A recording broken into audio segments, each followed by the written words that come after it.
Hi everybody, Sammy here, ready to share my thoughts on technology vision statements. And when I started thinking about my technology vision statement, I wondered, does my county have a vision statement? Why do we need a vision statement?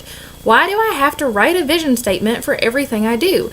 And I started looking, and I didn't find anything for my county. There weren't any vision statements for my county. So I started thinking about that and how my vision statement, isn't that really your goal? Isn't that what you want to do with technology or what you want to do in your classroom? That's the whole reason we have vision statements. We're just writing them down. We're writing down those goals that we wake up every morning and we think, hey, I'm going to do this today. My vision for today is that we are going to utilize technology in this way to further their education.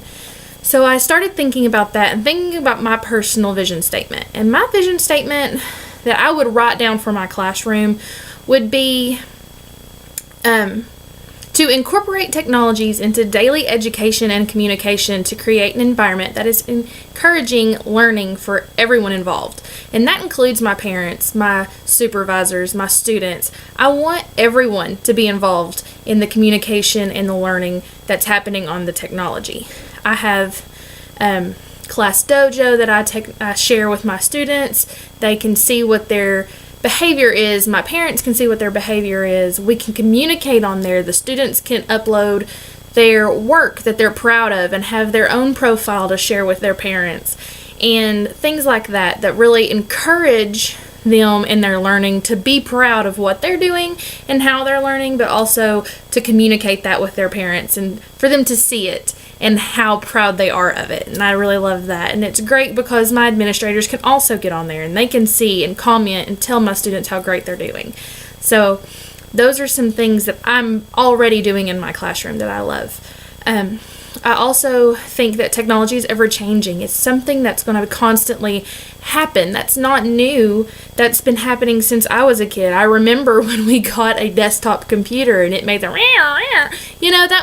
that was my childhood, and I watched it grow. And you look back, the students I have never have to wait to log on or tell somebody to get off the phone so they can get on the internet. That's not a problem that they have anymore. And that's something that's going to continue to change. That's not going to stop. So I want to encourage my students that even though they may not go to college, and if they don't, that's fine. But even if you work at McDonald's, you're going to use technology. It's something that you're going to be dealing with. Even if you embalm people as a career, you're going to use technology to communicate with people, to deal with ordering the supplies you need and things like that.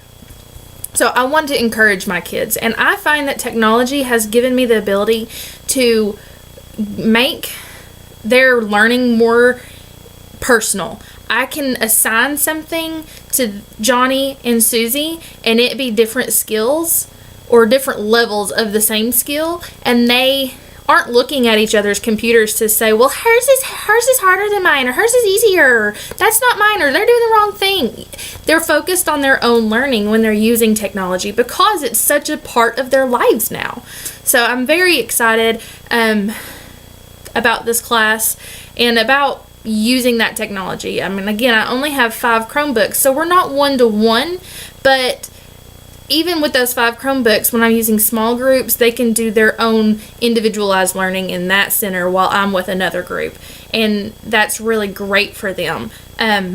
Using that technology gives my students inquiry-based instruction that is so encouraged by Henderson, Roster, and Sowers. And they really encourage that and want to enhance instructional methods with it. And I agree. I'm right alongside them with that. I really like that. So we should all understand the importance of it, of allowing these students to have their individualized, equal educational opportunities. And that's something that I know I strive for, and other teachers hopefully do too. So I really hope everybody had a great week. Have an awesome long weekend, and I look forward to reading and listening to your thoughts and opinions and writing responses. So have a great day. Have a great weekend. Bye, guys.